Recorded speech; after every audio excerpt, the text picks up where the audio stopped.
Plus qu'une alliance, c'est un véritable bloc qui s'érige peu à peu contre les fraudes douanières et fiscales au profit de la facilité, de la fluidité et de la sécurité des transits.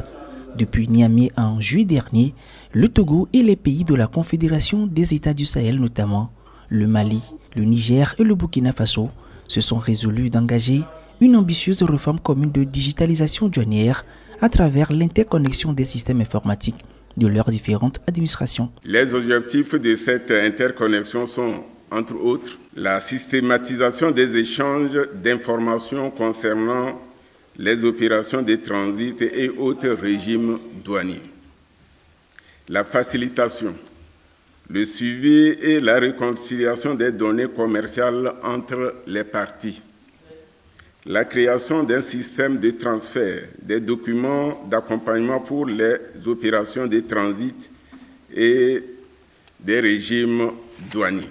Déjà, il faut le noter, les échanges du Togo avec les pays de l'AES représentent un point de 74% de l'ensemble des échanges avec ses partenaires, selon les statistiques en fin août 2024, soit une progression de 10% par rapport aux 5 dernières années, ce qui démontre toute l'importance de ce projet sous-régional pour les deux entités pour plus d'efficacité dans leurs échanges commerciaux.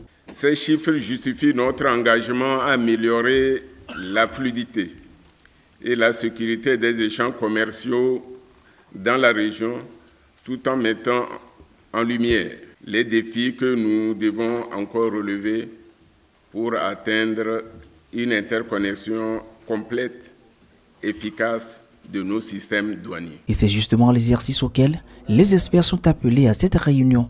Il s'agira donc d'évaluer la mise en œuvre de cet outil digital, de passer en revue les difficultés et de faire des propositions pour son amélioration. L'œuvre humaine étant imperfectible, nos administrations douanières ont jugé utile de faire un bilan à mi-parcours de cette interconnexion afin de s'assurer que le processus ne comporte pas de défaillances.